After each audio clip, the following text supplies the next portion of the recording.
Hey, Sherman.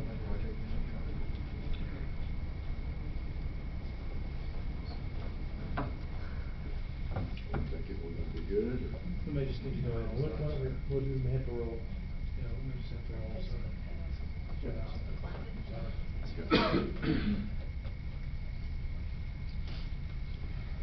All right, I have 4:37. At this time, we'll call the meeting of the King City Commission to order. And with that, Mayor Pro Tem, would you lead us in the invocation? Sure, we all pray with me. Heavenly Father, thank you so much for all that you do for us, Father. Thank you for the last couple of days, just beautiful days here in Canyon. Father, thank you for the continued protection of the men and women that work here for the city and for our citizens, Father. Just be with us as we make decisions about the future of our city, and help us when we mess it up. In Christ's name we pray.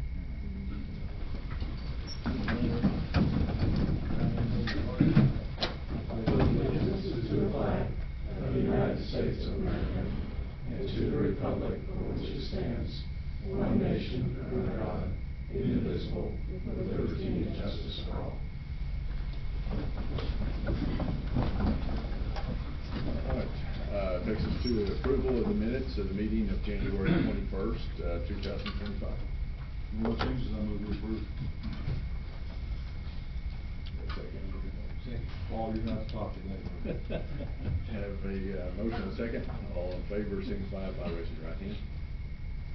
Opposed, like sign. Motion passes. Okay, I think just for folks here, we're going to go to item number 12, to consider and take appropriate action on designation of the city of Canyon as a film-friendly city. Megan?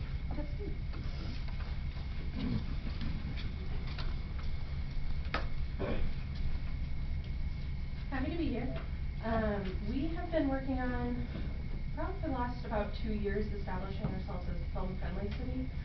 So being film-friendly, the Film Commission is through the governor's office, through the state, and it is a designation that means that we are welcoming to people who want to film here, who want to do commercials or TV shows. There's a bunch that is filmed in the state of Texas, more than you probably know.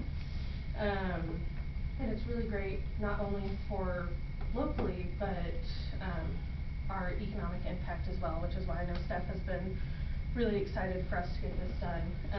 But I also have Sherman Bass with our local film commissioner. If you just want to talk a little bit about kind of what it means to the area. Sure. Yeah. Good afternoon, Mayor and Council. Pleasure to be here.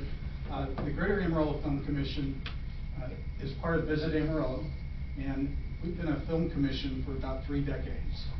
And it was always a non-budgeted department of Visit Amarillo. It was someone else's job to answer the phone if somebody called to ask about filming or permits in Amarillo. And we saw a little bit of business, primarily commercials, but not a lot. And then in 2021, coming out of COVID and working on branding for Amarillo, 2 or 3 really exciting things happened. Sharpened Iron Studios announced that they're investing in Amarillo. They made their first feature film, What Remains, in 21. And Taylor Sheridan brought 1883 through and filmed at the 4 Sixes north of Panhandle. And with that momentum going, the CBB board decided we're going to make the Film Commission a full-time job, budget for it as sales, just like we try to sell visitors to come to Amarillo or conventions and meetings to come to Amarillo. Now we're trying to sell Amarillo as a film destination. We branded as the Greater Amarillo Film Commission. There are 6 other film-friendly communities in the Panhandle: Borger, Canadian, Dalhart, Innis, Rich, and Shamrock. We'd love to see Canyon added to that list. Pampa is working on it now. Wheeler's starting to work on it. There's another half dozen or so in the Panhandle. But our goal at Visit Amarillo, while we're trying to get heads and beds in Amarillo and crews, we want to help with film production anywhere in the Panhandle as long as they're based in Amarillo.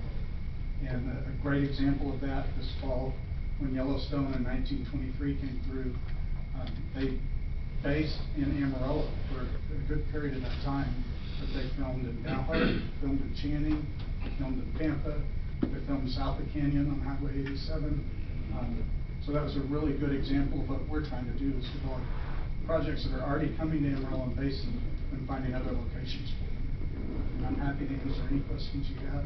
We host a locations directory on our website that the state mirrors. So everything in the Panhandle locations-wise, the location scout or producer might be looking at, lives on our site and is mirrored on the state's site. As she said, the Governor's Office of Economic Development oversees this program, and it really is about increasing the economic viability of film production throughout the state, and then with the Film Friendly program in each individual community. So, all these communities are already designated, are y'all in the group, do y'all meet, or anything like that? As film commissioner for the region, and there's only 12 regional film commissioners, I know Lubbock's working on the initial process of going from Film Friendly to an actual film commission.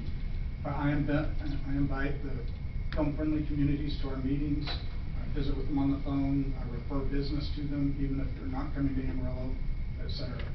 But the answer is we don't have official meetings of the Panhandle's Film Friendly communities. Is that anything to talk about, or? It is. So far, we've had 2 annual meetings since I've been in the role, where we invited all of the film-friendly communities and those that want to be. So Canyon came to both of those. The cities I just mentioned have been to them. Wheeler's come a couple of times. And we've talked about doing others. This spring, I'm actually going to start visiting those communities personally to try to help boost their locations that we provide in the location directory. Stefano, we had Paramount in town not too long ago. Right, and then we also had many people just talk about just our beautiful courthouse, just the hallmark part of Panhandle, Texas. That's what we are. So I think this is gonna be not only an opportunity for us to highlight just Canyon, Texas, and Palo Canyon, and just everything that we have, but we have a lot of historical things, and I think this is gonna be a great thing for Canyon.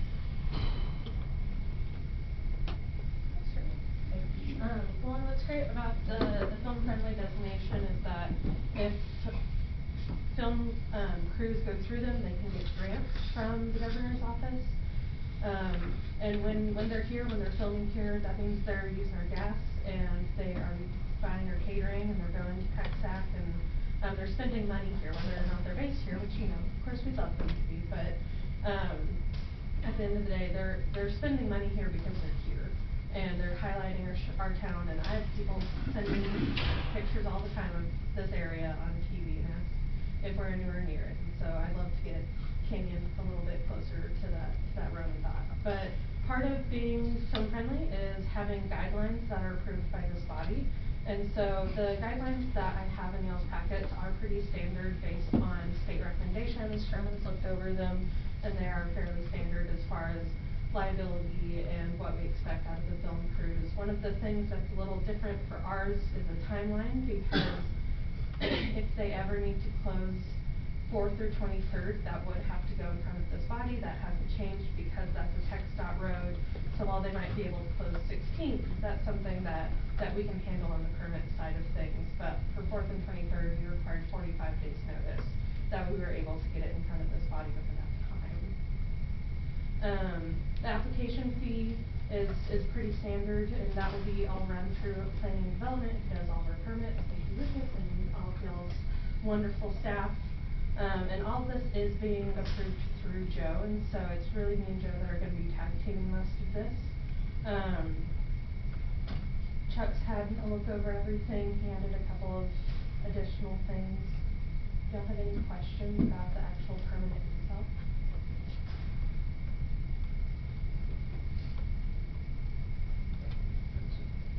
I like everything except for the fee.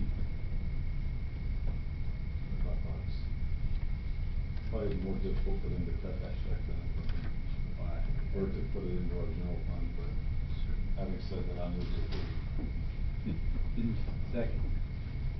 Have a motion and second to approve the guidelines and permit for filming in Canyon, Texas. Any further questions? All in favor, signify by raising your right hand. Thank you all. Thank you. Thank you. Thank you. Thank you for all the hard something from the governor's office, right? There's a big thank you, and there's actually sort of a big deal when we get the They'll recognition. post us in their newsletter, and they'll post us on their social. We'll get a designation that we can put on our website. Right. And we'll be able to do more with it as it continues.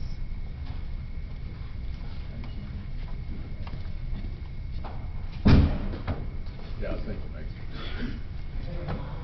Item number 6, consider and take appropriate action on resolution number 05-2025, a resolution of the City Commission of the City of Canyon, Texas, ordering a general election to be held on the 3rd day of May 2025 for the purpose of electing 5 members of the Canyon City Commission, Mayor Place 1, and Places 2, 3, 4, and 5, designating polling places, ordering notices of election to be given, authorizing execution of joint election contract, providing a repealing clause, providing a severability clause, and providing for an effective date.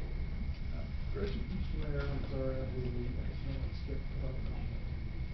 I did skip public comments, so, did we have anybody sign in here, Gretchen? We have not, Mayor. If you all have not had the opportunity to meet Adrian, this is Armando. That's okay. It's been a long day. Armando, he is our new IT, and he's gonna see if he can get our camera going. But no, we did not have anybody sign in there. Okay, thank you. Okay, we'll go back to, the item on our, upcoming election. And with that, Gretchen, you want to, or you taking that one up too? Yes, I will. It's that time of, again, for us to hold an election for all places. We are currently taking applications. Applications will close, February 14th, Friday at 5. People can still sign up as a write-in candidate until the 18th of February, so we'll see what happens with everybody in that. Election is May 3rd, and I've been in contact with Randall County, and all the elections are scheduled. Very good. I'll make a motion to adopt resolution number 5-2025. Second. A motion and a second. All in favor, signify by raising your right hand. Opposed, like sign. Motion passes. All right. Thank you. Item number 7, update on public safety bond committee progress. John? We're gonna take action tonight on some of that. Megan, you wanna share? Get your where we're website at? maybe? Sure. Real quick. Gretchen, on your circle. So, here, we'll go all the way back. So the website's live. If you go to canyonpx.gov/bond, that will have all of the information. We have a tax rate calculator that adds the additional rate of taxes specifically for the bond calculation. The billboard should be going up this week at southbound I-27 in Hollywood. And so thankfully billboards are a little hard to come by, especially physical ones. Those are normally 18 months to 2 years out. And so having that one, we're borrowing it from our friends over at the chamber, and so we're going to use that just for a couple of months. But this has really the overview. You can see just about everything broken down when it comes to the actual dollar amounts, some fast facts, and then all the stuff to the left is the actual breakdown of what all the different projects are. We will also our flash vote survey will go out either tomorrow or Thursday. We have 455 people signed up for that. That is through our company that we're using for flash vote. They're the ones that are facilitating that. We don't have any of the people's personal information. That's all third party, and so everything that is said is completely anonymous, and so we're excited to see how. 7 questions. I think I whittled it down to 5. 5. But it Please, will. please, Commissioner, help us get that survey out. What you can. So. We're excited about it. We've been working hard to make sure that everything is on the website and completely available to everyone we'll be updating things as they come in, so we don't have the videos yet. Thank you to the mayor and to the chiefs for helping me out with those last week. I'm really excited to see how everything turns out. Those will come out in the next couple of weeks. Long form should be out next week, and the little bits should come out in the following weeks after that on social media and on our website. First presentation was today. Yes, our first presentation to Rotary was today. A really quick overview because no action had been taken yet. We decided to just start the conversation and let people know what we were doing. We took them to the website. There are some wrap cards over there. Y'all are welcome to take some. I have more being printed right now. Gretchen, can you pass some of those up to the commissioners? And so those are going to have really all of what you see on the website condensed down into what the percentages, what it looks like on a $100,000 appraised value home versus our median appraised value home. And then the back is going to have those fast facts of what's actually happening at each of the 5 locations. We'll be going back to Rotary. You'll be at Rotary next week. I think that's planned. I haven't Yes. And we'll start going to neighborhoods pretty soon, to Lions clubs. We'll have a direct mailer out in about 2 weeks. So does this go out direct mailer or in? No, so that is water in bills? currently all of our offices. Okay. Water bills won't go out until March 1st because we didn't have all the information in time to reach the February 1st water bills, and so our first water Probably not bills will bad go out. timing. I'm sorry? That's probably not bad timing. No, it's all working out, and then direct mailers will be a postcard size. So it's those ones that when we did lead and copper, or when Lucas has some stuff going out, we just do postcards because they're really cost efficient instead of sending physical letters. And so those will go out to all of our water utility bills, or all of our water utility customers, based on their addresses. The calendar is full. She's got something going on every week. Just about it seems every like. week, either- Except spring break, we're kind of taking spring break off. But other than that, there's something going out, being pushed some way, something new's coming into the plane, whether you're speaking somewhere else or it's a new mailer or whatever. It's a full calendar. As a committee, we've met and we continue to talk about those things and walk through those things. A ton of proofing. As you look at the website, please help us to continue to proof that. It's a lot of information gathered from different places, but we've looked at that and feel really good about that at this point in time. You've played with the calculator quite a bit. I send it to Bo and Joel pretty frequently to make sure the math. But we'll also, I mean, we're adding things every day. We added a Rotary lunch today while we were there, so we'll be there on April 22nd when early voting starts. And some of our comps will include when voting is, where the locations are. While that's determined by Randall County, we can help disseminate the information, just because they're not going to be all in one place. And so letting voters know where they can actually go to vote and when and how. And you can see on the tax calculator up there, it's 300. Click on calculate, you can see those estimated rates right below. And so anyone can enter that, and that QR code that's on the grant cards, as well as what will be on most of our communications going out as far as physical things, will go to that canyonpx.gov/box, which is where all the information will be. And that's the goal, is to send everybody here. Mhm. After we speak or whatever we do, whatever we hand out, is to send everybody here, because that's where they can read it. Well, and this has the most information. Well, we can talk quite literally for 2 hours about what we're doing. That still doesn't even scratch the complete surface of all of the different projects, all of the different reasons why we did this, the space needs study, the ISO ratings. There's so many levels to everything, which is why the website will really be our home base for all questions, all information. If y'all start to get some frequently asked questions, let me know, and I'd love to put it on the website and make sure it's there.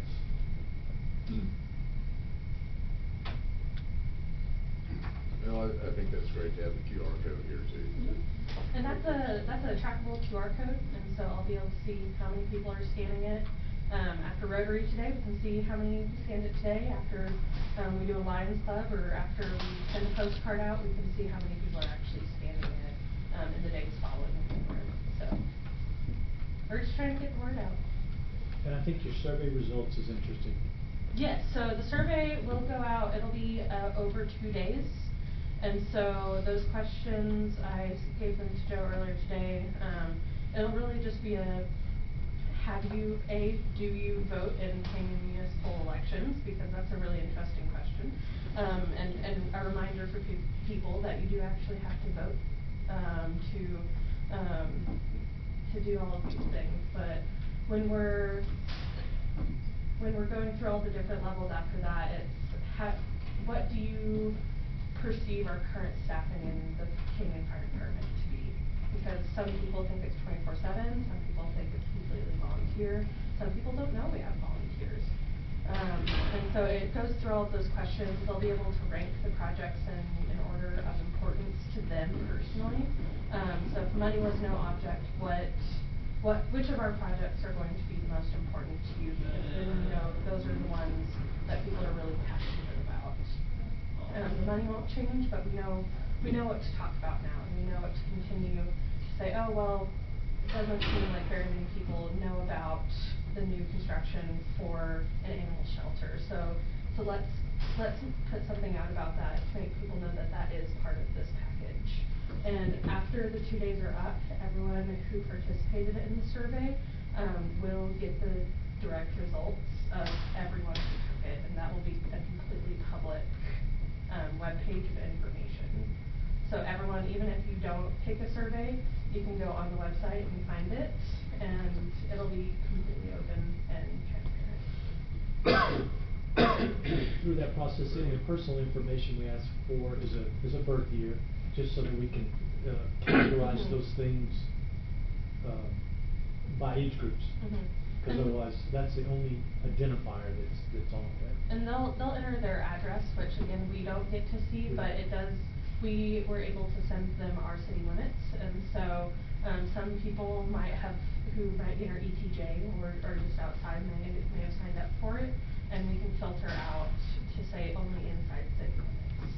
There's always confusion on that. So we'll be able to track that to the surveys Yes, then? all of it, Yes. it's completely customizable of what we want to look at through the questions and based on the people's different demographics. So we're really excited about this. It's our first survey, it's our first community survey. I know that Bo and I have a couple more planned up our sleeves in the next few months. We won't do too many, but I'm looking at every 2 or 3 months. We're going for 5 questions. It should take less than a minute to answer. When someone called me the other day about it, I said, I promise I'm not asking for it today, I just want to know your opinion. Because we don't know we know what's in this office, or what's in this room. We know our opinions, but we want to hear the people who might not be here.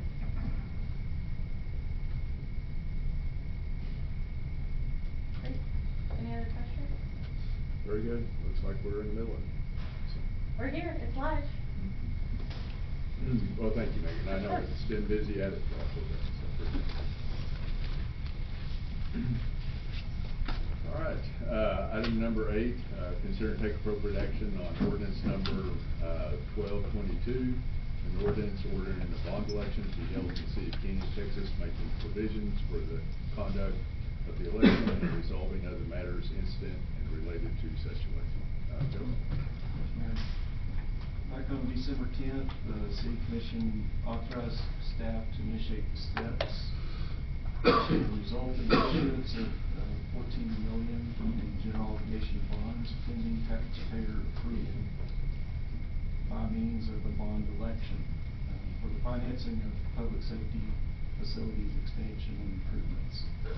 So that's what we're doing here tonight, is presenting to you the ordinance that is necessary to formally call the bond election on May 3rd, 2025.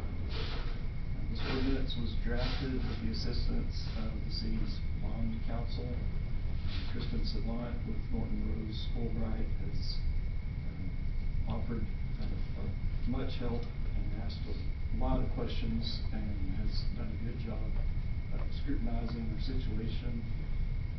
They have gone before the Texas Attorney General's office, presented the preliminary plans as we have gotten those from our architect, and have dealt with the questions at hand. Particularly, would we be required to present this as a dual or more proposition on the ballot, or can we just present it as one proposition? And based on the preliminary estimates that we had for the work to be performed in the projects, we had estimated that only $250,000 of that $14 million would be needed for a non-public safety department. And that would be for the planning and development department to modify the space that used to be occupied by the police department in order to get them in there. So that would free up space for the fire department to put admin and command staff in the old planning and development staff. And so based on those facts, the AG's office ruled that we could pursue a one proposition action, and so that's the way we're moving. They opined that that $250,000 was de minimis to the entire project, and so we've put before you a single ordinance, or a single proposition ordinance. Just to recap the facts, this will be a $14 million general obligation bond issue based on current estimates of a 4.5% interest rate and a 20-year repayment schedule. That would be just over $1 million annual debt service payment, $1,086,000. At current tax value, we project that would be a little over 8 cents, to be 8.785 cents per 100 valuation, and that would represent about 17.9% of our total tax rate. And as you saw earlier on the calculator, that calculator that's on the website is based on that 8.7 cent tax rate. So we used the homestead, the average homestead value that we get from Pomeranian Appraisal District of $274,933. That results in a tax increase of $242 per year.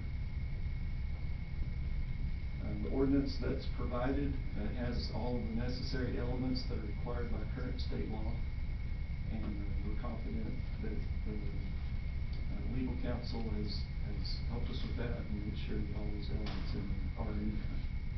You'll see that in that ordinance, toward the back are a couple of exhibits that are required to be put in there. One is all the election day voting locations. The other is all the early voting locations. And then the last is Exhibit C, which is actually the ballot as it will appear.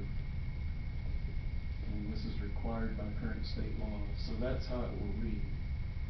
The issuance of, before or against, the issuance of $14 million City of Canyon, Texas general obligation bonds for public safety projects and facilities, including renovations within City Hall or another city department necessary in order to accommodate public safety projects, and in a position of tax sufficient to pay the principal of and interest on the debts on the bonds. And then there's a highlight of the relevant facts of the cost, of the interest cost, and estimated, they have to put an estimated annual increase for a $100,000 appraised value. Are there any questions that I can answer? So the 4.5% plugged in there, that's kind of what Jason's thinking we'd be at if it were today. I think that's a pretty conservative projection of where continue to decrease a little bit between now and then, but, and again, it depends on what the market is. This will be out of the bid process, so that bid process results in a lower than stated market rate, so hopefully we come in less than that, but I think that's a conservative. Good job. We did get some bonuses last time. Yeah, it was great last time. Will they do another rating? We're in the middle of, actually related to the COs. Right. That you did notice the Senate board. We had a rating call on that, and we're waiting on final results of that. Was it last week or the week before? 2 weeks ago. 2 weeks ago. We had that rating call with S&P Standard & Poor's, and they've been asking us a lot of questions too, following up on that, so we're waiting on the results of that.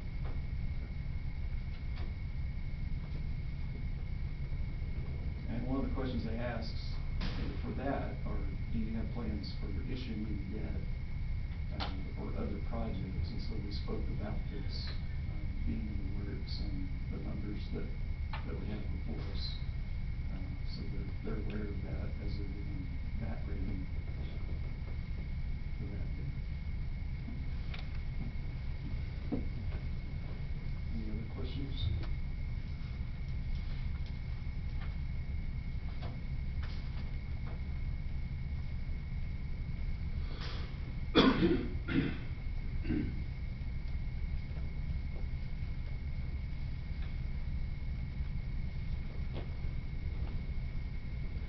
Still want to stick with 14 million? No. Mr. Mayor, I move we're 1222. Second. I have a motion second to approve ordinance number 1222. Is there any further discussion? I just want to say, it's taken a lot of work on y'all's part and staff's part to get here today. And even what Joel just presented was a lot of work on Gretchen's and Joel's part. And there's been multiple people involved with all of those things to, I mean, we've been very efficient in getting this information to you, but there's been a lot of work behind it. And I want to thank everybody for all the work that they've done to just get us here today. And to get in front of y'all, we appreciate that. Okay, I have a motion and a second. All in favor, signify by raising your right hand. Opposed, like that. The motion passes. Thank you. All right, well, thank you. Yeah, we do appreciate it. Okay, item number 9, consider and take appropriate action on resolution number 06-2025, resolution of the City Commission of the City of Kenyon, Randall County, Texas, authorizing the submission and acceptance of a grant application for the office of the governor for the DJ Edward Byrne Memorial Justice Assistant Grant Program for year 2 of a police officer hiring project for the City of Kenyon Police Department, and authorizing the police chief to represent the city in all matters pertaining to this application. Chief? Thank you for letting me speak. I'm here seeking a resolution to submit for the second year of our JAG grant. For last year, or fiscal year 25, we hired a police officer. That officer is Spencer Kraft. He's in the academy now, and scheduled to graduate in the first part of next month. We submitted that grant with a cost of about $79,137 for annual salary and benefits. That grant was progressive, I think is the right word. The grant covered 100% for fiscal year 25, and for year 26, it'll cover 80%, so 20% of that will be ours. Based on the same salary, the grant would pay $63,310, and our 20% cost for that officer's salary will be $15,828. So we're just seeking a resolution to submit the grant for the second year to keep that officer position. Move to approve. Second. I have a motion and a second to approve resolution number 06-2025.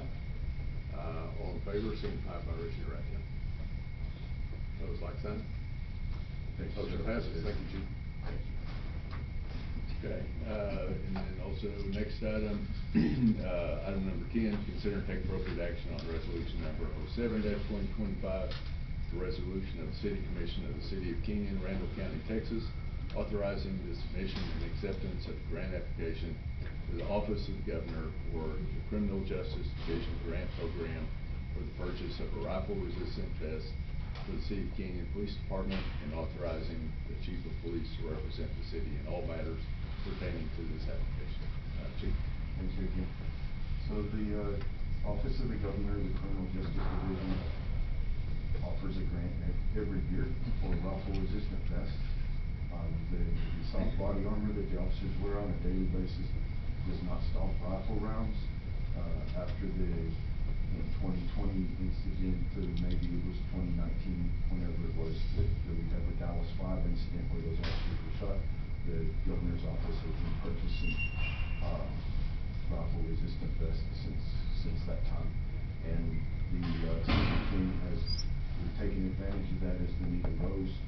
We haven't done that in a couple of years, so for fiscal year 26, that need will then be out. We're asking to purchase 11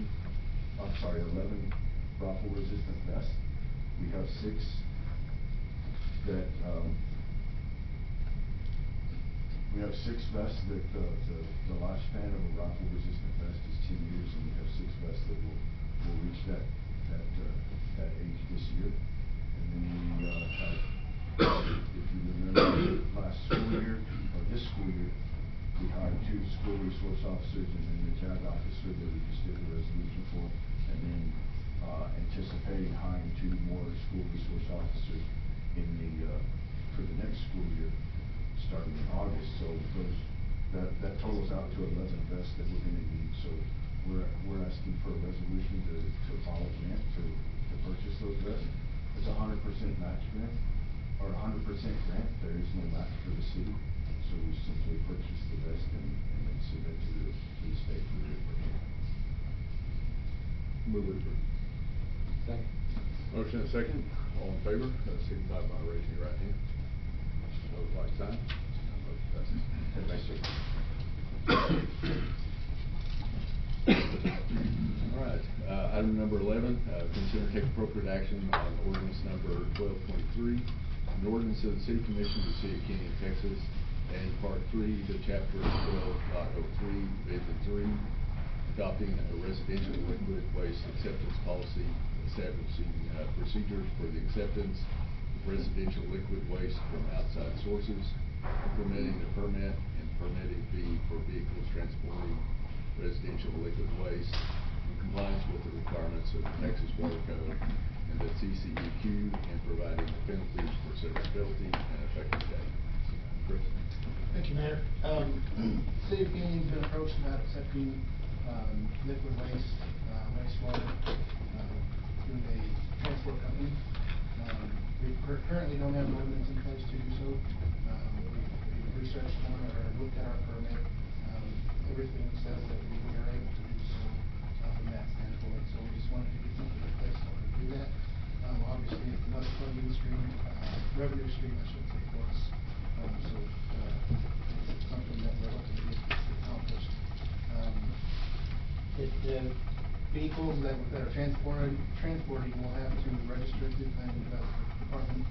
There will be a fee for that, and then there will be a disposal fee also. That will be in the master fee schedule for that. Residential only?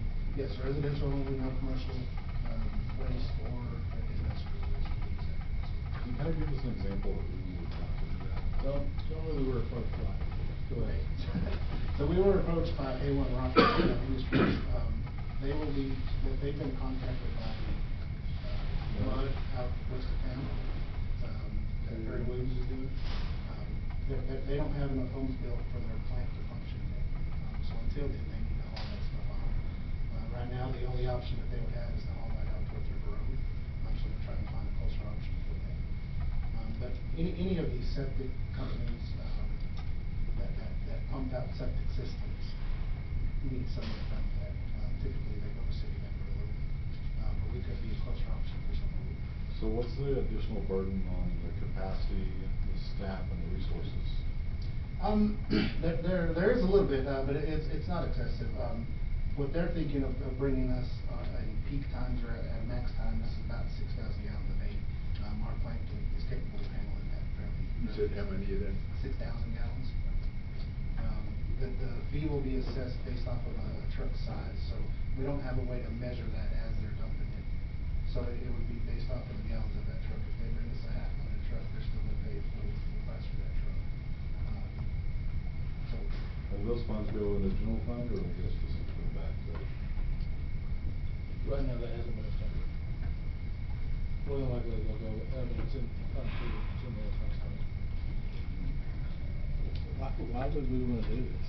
You're not convincing me why we wanna do this. I mean, it's another revenue stream. Obviously, budget's gotten tighter and tighter.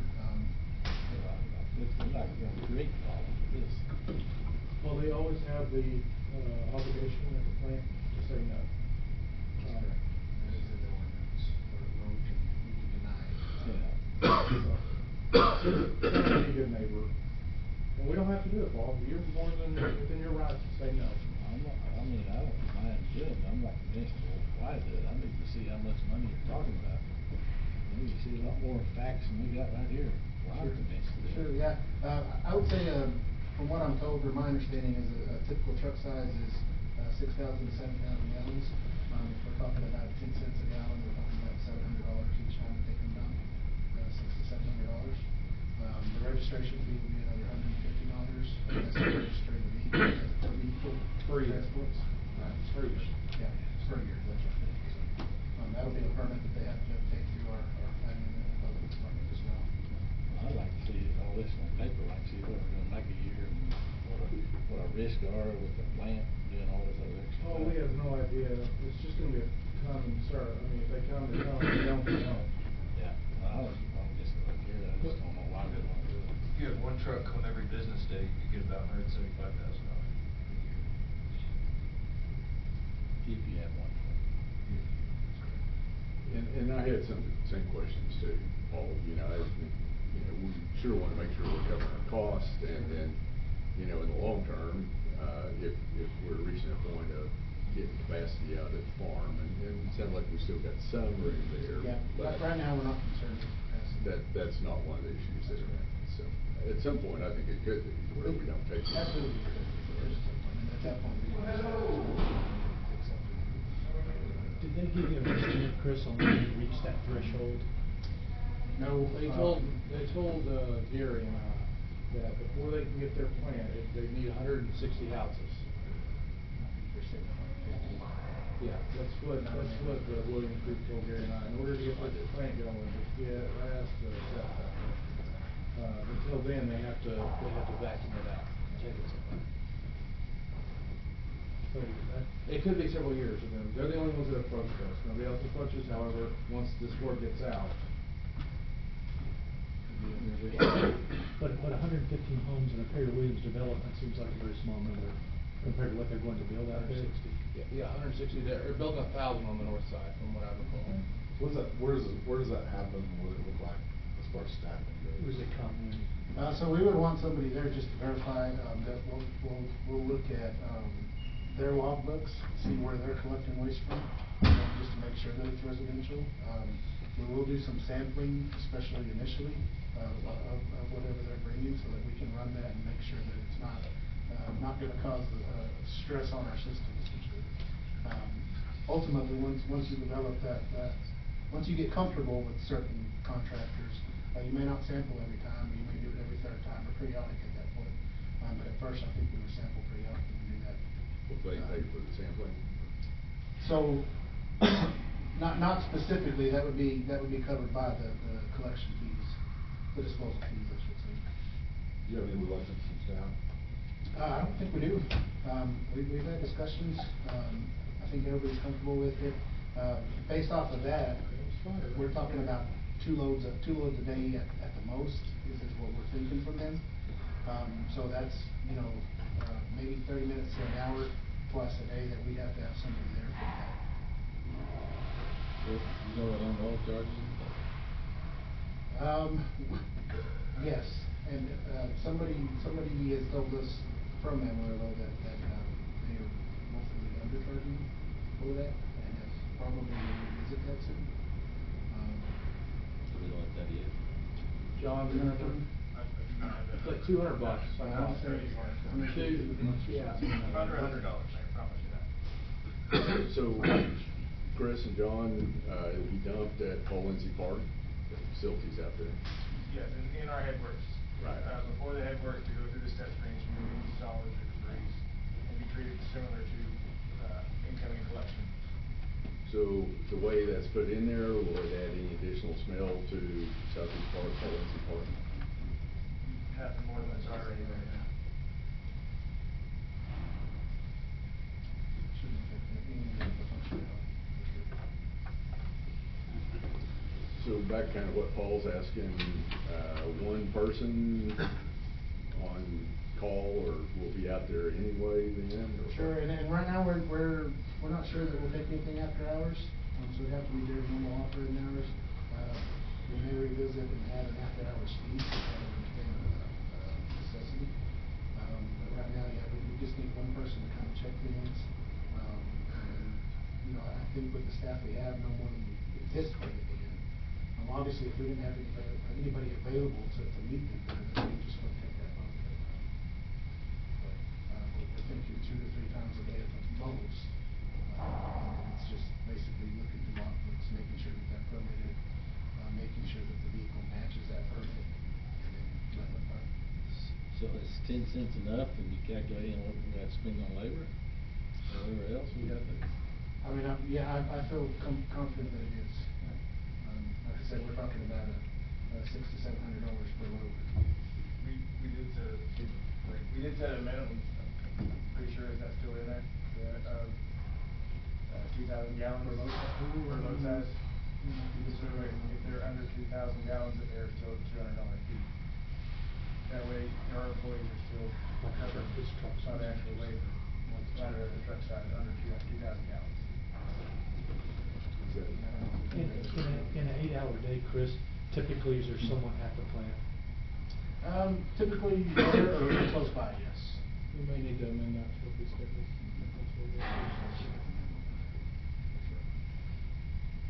2,000 gallon minimum.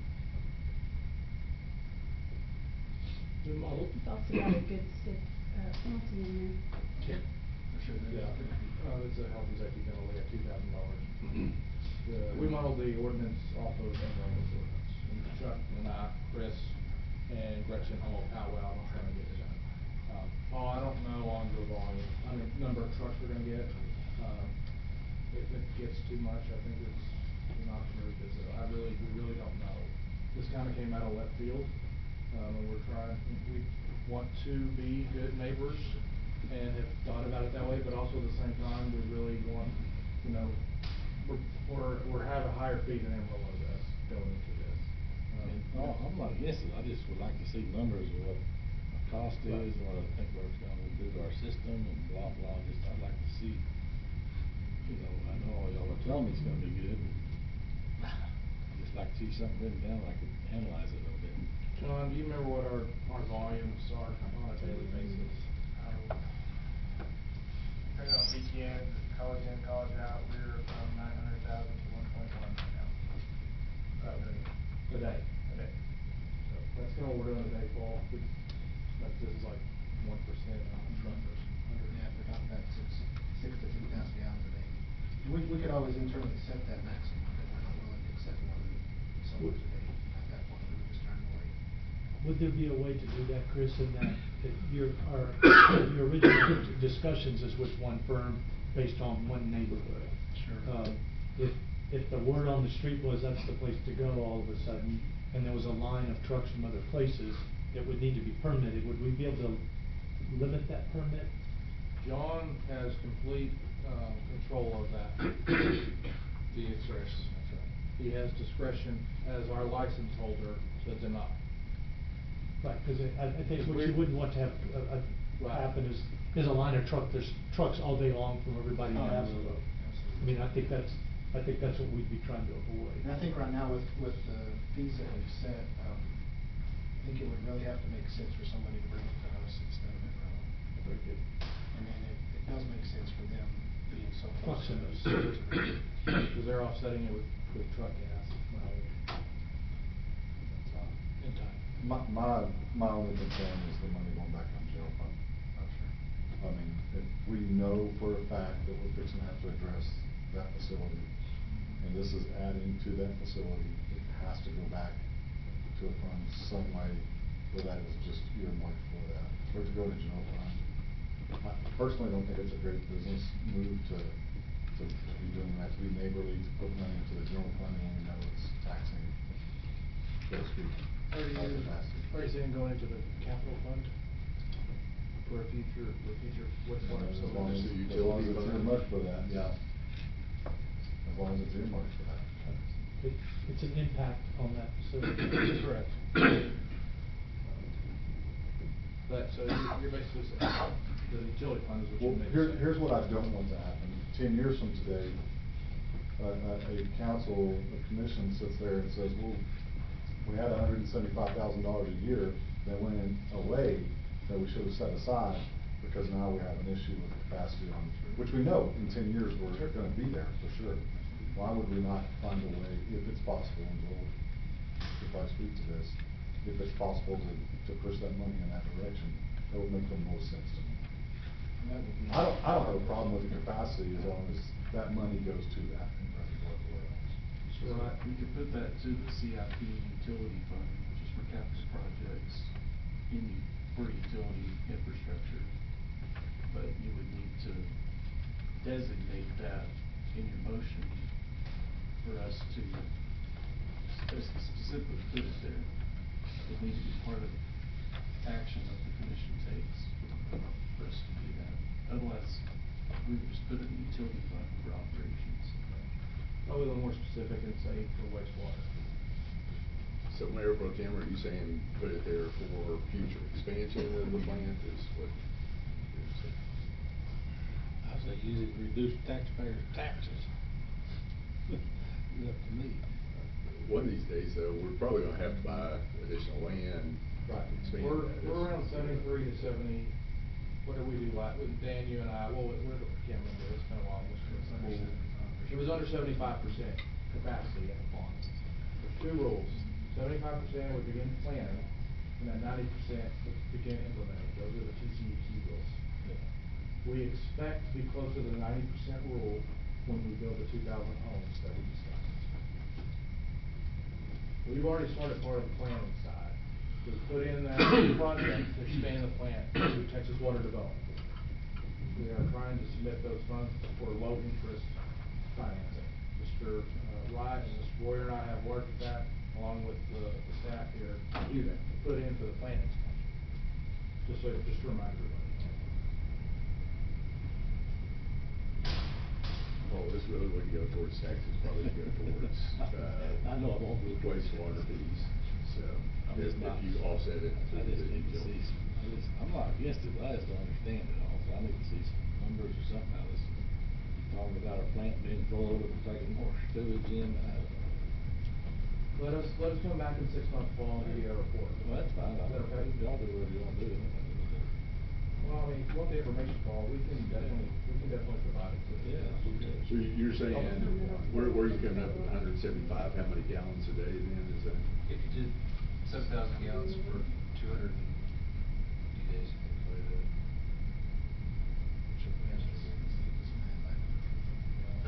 700 gallons by 250 days. Well, Joe, let me ask you this, I'm gonna put you on the spot. Where would you rather have that money in 10 years? We are the people that approve and buy resignations, and we would not approve that resignation, sir, so. It would be real nice to have it available in the CIP fund, that's what we talked about, is building up money in that CIP fund for projects like this. So if you're doing that, you're defending us against having to issue more debt, or at least limiting that debt. When we do have to go to the Water Development Board to get additional funding. How do you feel most comfortable with the way that that motion is worded?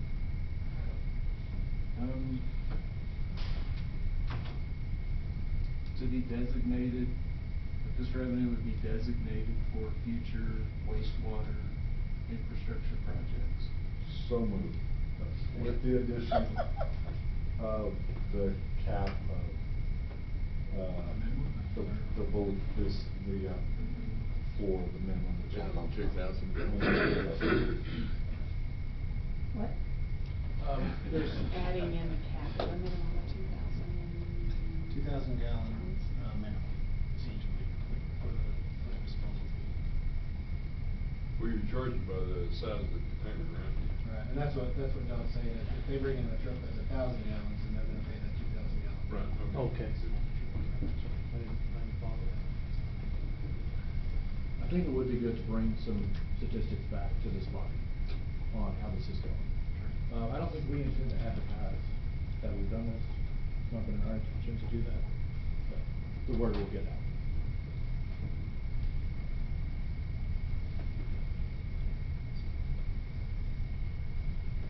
Gretchen, do you want to read back what you have there? I'm going to go with what we have, and I'm going to add, to designate with whatever Joel says, I'll get with Joel, and to add a cap of 2,000 gallon minimum. Okay.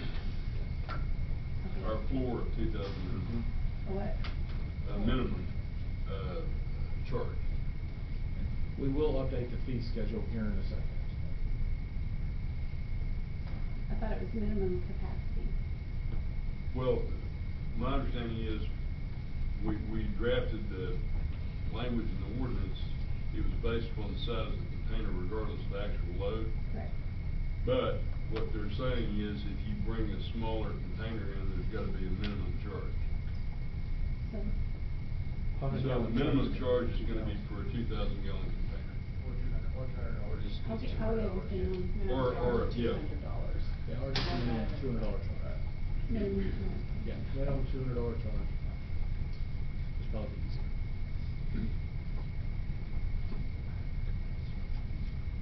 Okay.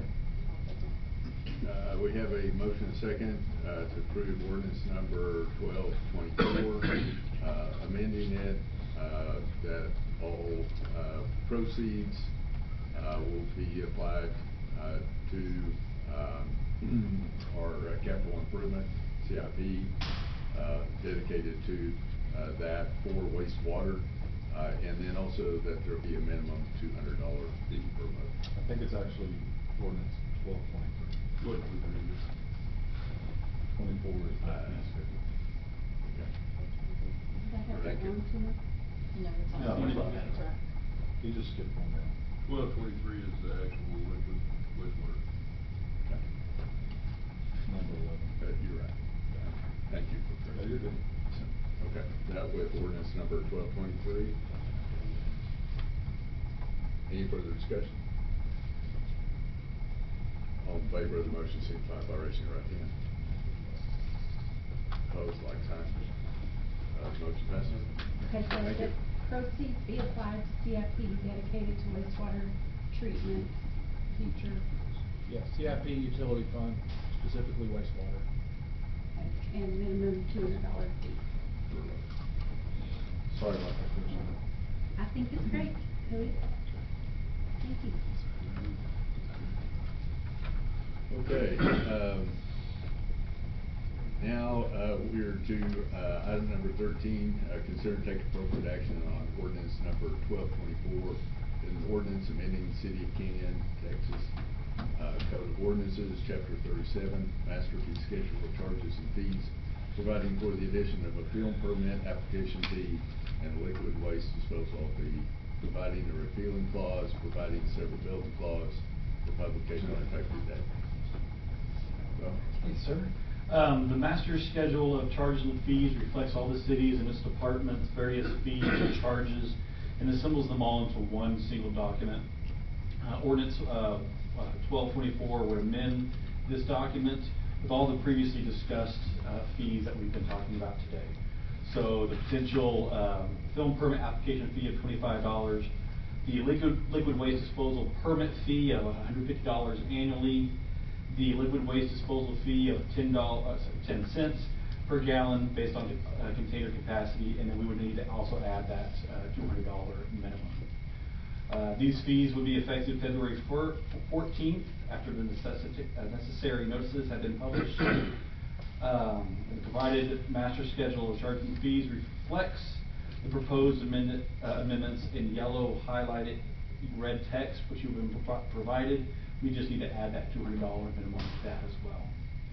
And staff does support these changes.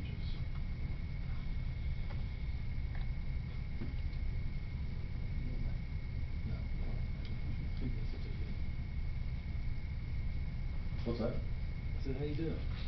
Make a motion over there?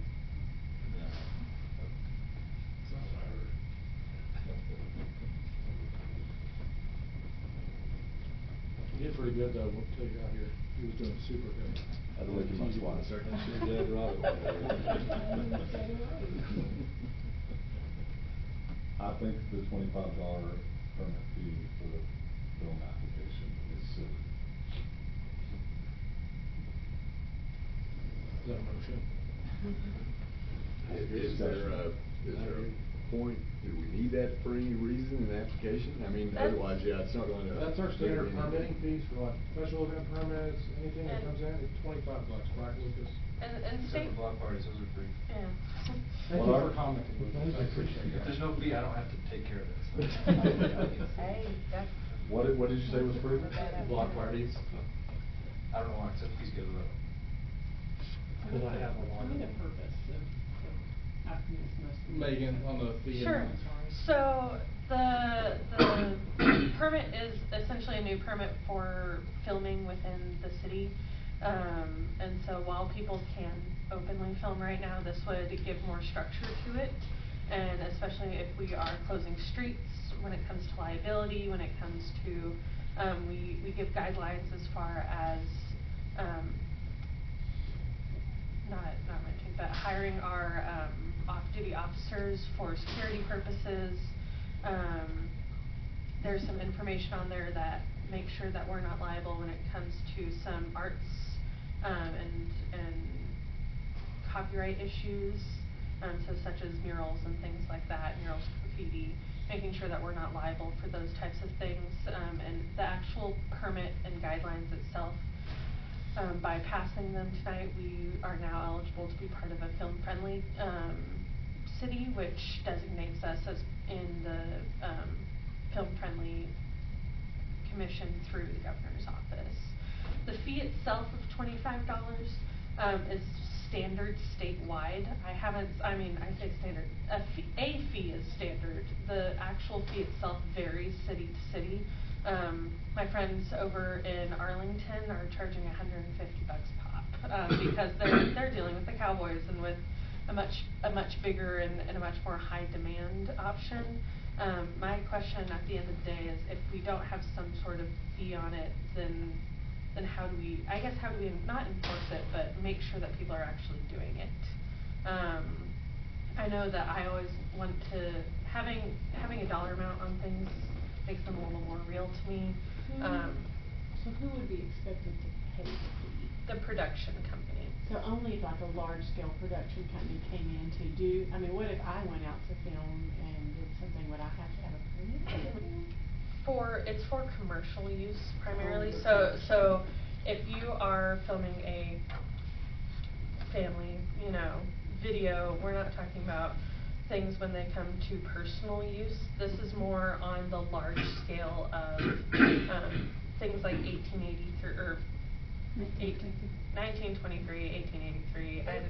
It really just covers the staff time and effort, because if, say for example, they want to have Hunter County, or if they want to have different places, and we're somewhat helping them, it just makes it, that's the only thing, right? And really, to be honest with you, it runs through Lucas's office, so then we're just doing, if it's Megan's or my office, we're just kind of being the helpers. So it really just covers staff time and. I apologize, we shouldn't have won $25 on me. I move you approve that three. With those amendments on the $200 minimum. As written. With the $200 minimum. Is that a second, Robbie? We have a motion and a second. All in favor of the motion, signify by raising your right hand. Great discussion. Wow. Thank you, Robbie. Thank you. Yeah, they just all right, item number 14, executive session pursuant to 551.071, consultation with attorney, 551.072, deliberation about real property, 551.074, personnel matters, board appointment, Canyon Main Street Board and Canyon Area Library Board, and 551.087, deliberation regarding economic development negotiations. Thank you. With that, I have 5:42, and we will retire into executive session. Motion.